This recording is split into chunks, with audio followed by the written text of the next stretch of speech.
Barcelona has removed one of its local bus routes from Google Maps. Bus 116 here in Barcelona was never meant to take people across town. It's a neighborhood bus that connects the Gracia area with the neighborhood around Park Güell, one of Barcelona's biggest tourist attractions. And it's been eliminated from Google Maps in order to make the route more useful for residents. Previously, it had been so full of tourists visiting Park Güell that the locals often couldn't get on. City Hall apparently won't confirm that they requested the removal of Bus 116 from Google and Apple Maps, but according to The Guardian out in the UK, a spokesperson from Google says they'd only remove a bus route if the government requested it. The official website for Transports Metropolitans de Barcelona still has information about Route 116, but Google Maps, as of now, instead suggests getting to Park Güell with a couple of cross-town bus routes or walking from the metro stop Lesseps. And apparently it works. The local activist interviewed in the Guardian article says it's so far been very effective in getting tourists to stop using Bus 116. Come to think of it, I was in Rome about a year ago, and a small local train to the beach was conspicuously absent from Google Maps. I read about it on some blogs, and it turned out to be a fast, easy, and cheap way to get to the beach. But maybe the Roman City Council, Senatus Populus que Romanus, etc., had done the same thing and requested its removal from the map. Generally, I think this is barely even a story. Barcelona's struggle to remain livable in spite of mass tourism is now entering its fourth decade. The city was originally put on the map by the '92 Olympics, so it's been quite a while. And there's not much else to say about Bus 116, I guess. But it got me thinking about how Google Maps has changed travel, and that does seem worth talking about.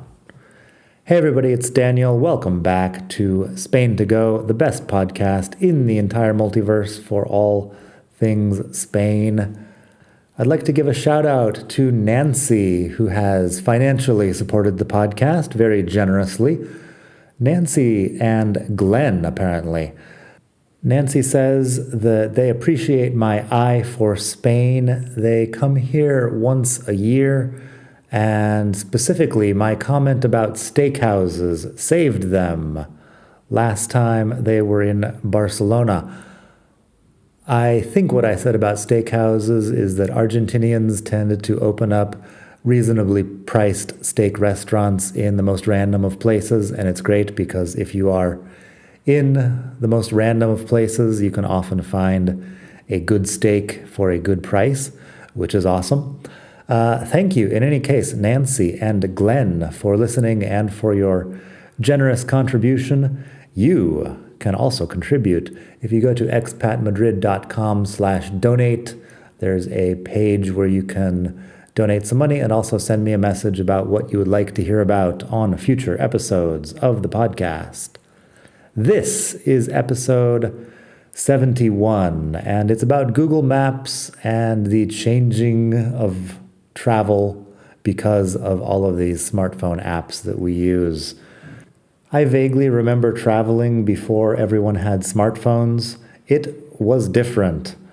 My first trips around the USA and Mexico were with Lonely Planet guides in my backpack. Guidebooks, books.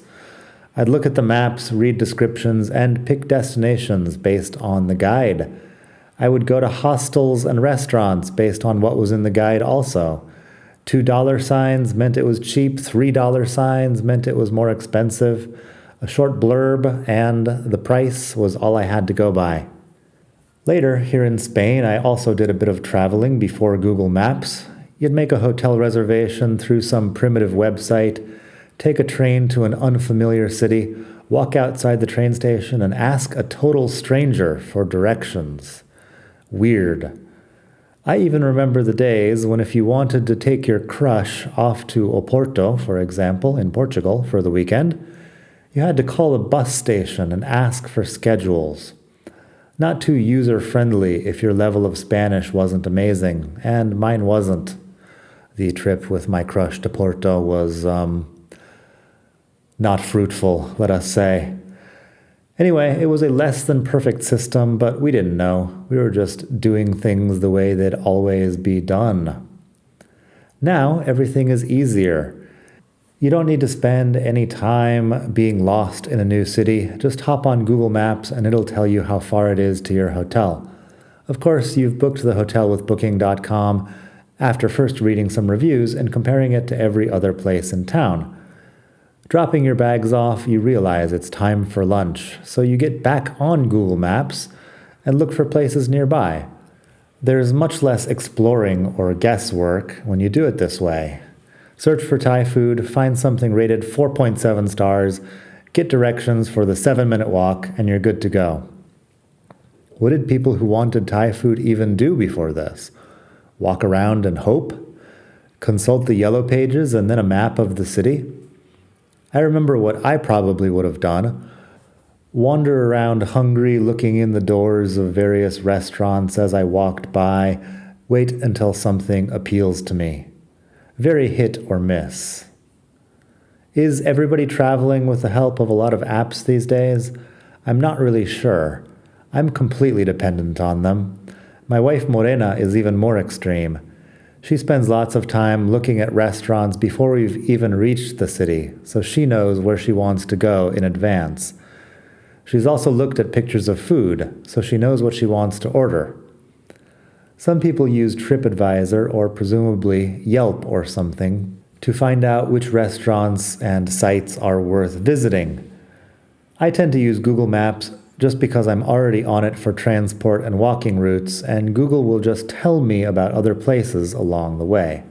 However, there is, of course, a problem with basing your life on restaurant reviews or restaurant critics, because Google also has a system of reviews that help you decide whether something is worth doing or not. This is somewhat unfair to the restaurants, I guess. A place has been there for 100 years, you go to have coffee one morning, the waiter is slow, and you give it 2 stars. It's not exactly rigorous restaurant criticism. Then again, I don't read restaurant critics, and I don't care what El Comidista says about anything at all, ever. El Comidista is a big deal here in Spain. He used to make random Chinese restaurants in Usera in the south of Madrid into famous culinary hotspots with just a stroke of his keyboard. I'm just saying I never paid attention. I'd only hear about it from others. I do, on the other hand, trust random strangers to give their honest opinions. This is a personal bias, and I admit it. The critics in any field may be telling you what they think you should like based on snobbishness or hipsterism or other factors that have nothing to do with your or my personal enjoyment.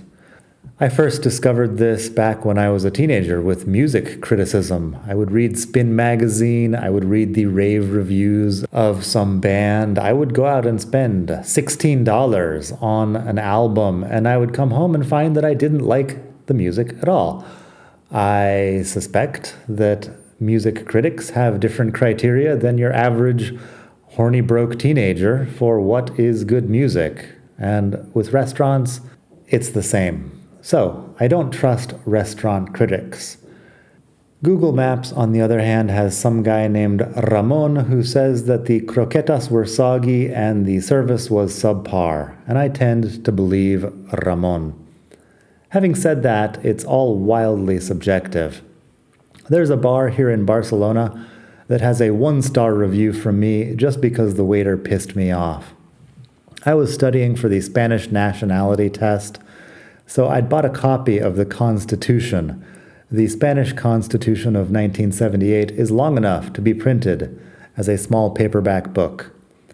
Afterwards, I went to this bar up in Gracia. I was waiting for Morena, and I started reading, and in a minute, the waiter came up and said, I see you enjoy reading science fiction." He was dressed like a typical Catalan leftist. It's a vibe, don't ask, and thought this was a pretty funny joke. I disagreed, so 1 star for them.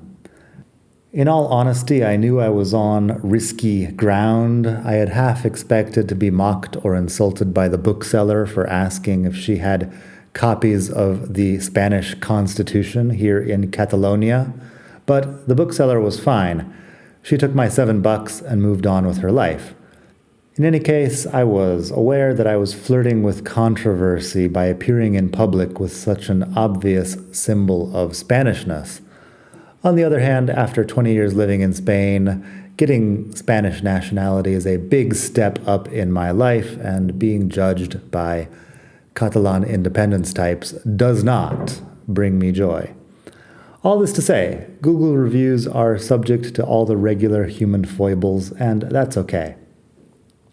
Is your dog urinating on 2-star dirt? It's possible, because you can rate almost anything on Google Maps. Geographical features, 1,000-year-old architectural marvels, anything. You can go to the Serengeti in Tanzania and leave a review if you want. Hot and buggy, too many zebras, 2 stars. From Google, I learned that the supermarket I shop at almost daily has 4.2 stars, whereas the dog park outside my window, the Pipi Khan in local parlance, has 4.5 stars. The place next to the Clot neighborhood market where I buy industrial-sized tubs of yogurt has 4.2. My butcher has 4.8 stars, which she fully deserves. She's great.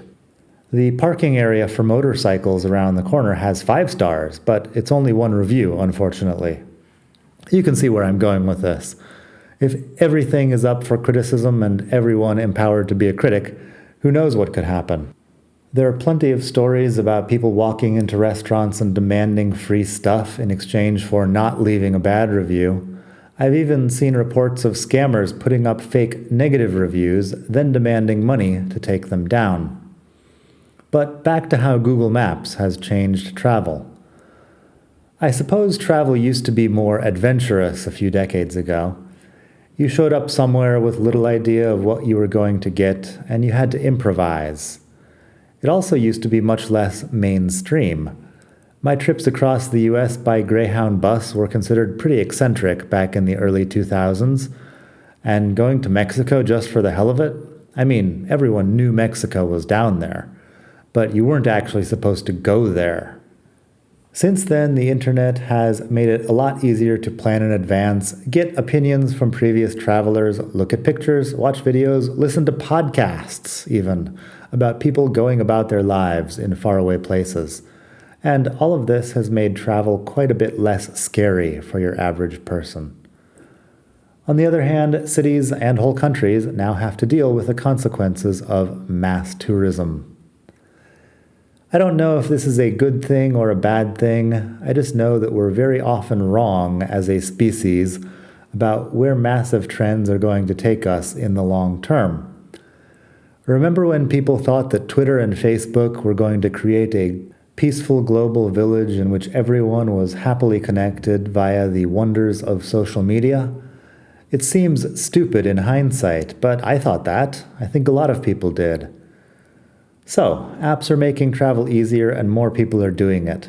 Does travel still expand your horizons, or was it the adventure and uncertainty that did that? Is this global village going to be peaceful? Or just have people at each other's throats in creative new ways? Only time will tell. I guess one day we'll look back and the answer will seem clear. For now, I'm off to buy some 4.2 star yogurt. That's about all I've got for today. I hope you enjoyed this short episode. I do think that travel can expand a person's horizons. What the actual consequences of expanded horizons are is less clear to me. I've been to India a couple of times now because, my wife Morena is from India, and India certainly changes your ideas of what's going on in the world. At least it did for me. You should definitely head out there if you get a chance. I don't know. I mean, it's not for everyone. Lonely Planet guidebooks are still around. I don't know if you listened to the episode a few weeks ago Madrid Off the Beaten Path with Felicity Hughes. It was episode 68, and she is just putting the finishing touches on Madrid's new guidebook. They've apparently changed the emphasis of these guidebooks since I was using Lonely Planet books, 20 years ago to travel around. In a way, I assumed that even back then, Lonely Planet and other guides could make or break businesses based on including or not including them in the book. Long after all of this, I ended up writing for Lonely Planet for their online, section about Madrid. And I remember going into these businesses and saying, hey, I'm from Lonely Planet. And the way some of them would get real excited about the whole prospect. This was around 2015 maybe, and I guess guidebooks, well, I thought guidebooks were already pretty obsolete, but this was for a Lonely Planet blog, I guess, and who knows. In any case, it's definitely a factor and has been a factor for a while in which businesses prosper and which don't. Michelin guides, I don't know if this is something people talk about in the US all the time, but here in Spain, if you get Michelin stars on your restaurant, that's a whole thing. It's a very high-level restaurant criticism thing, but interestingly, the Michelin guides were just made by Michelin, the tire company, in France, many decades ago. They wanted to encourage people to drive further, wear out the tires on their car, so they started publishing these guides. The guides, of course, are, now a huge deal in their own right, but originally it was just, drive 4 towns over to this restaurant, it's great, and eventually you'll be buying new tires because you're spending all this time driving around. Just another example of how marketing trends end up changing the world in weird ways. So once again, I hope you enjoyed this. Thanks to Nancy and Glenn, our sponsors of the week. I have another sponsor this week, Alex, actually.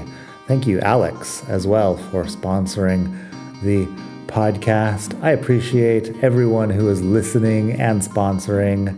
Seeing positive reviews for the podcast also helps me to inspire myself to make new podcasts. So if you're on Spotify or Apple Podcasts, leave me some stars, leave me a review if possible.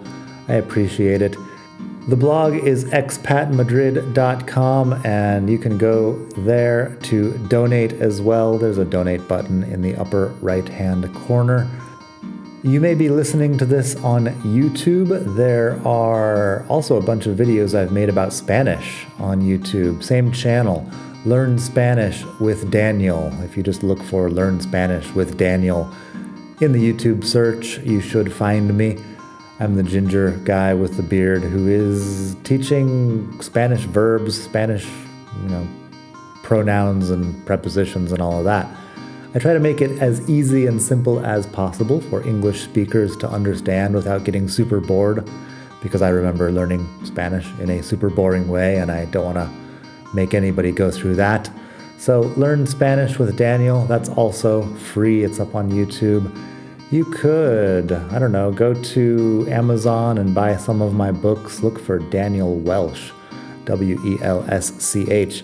If you're listening to this, you probably don't need to learn English, but that's the topic of my books. This is my serious online persona who educates people who want to learn English.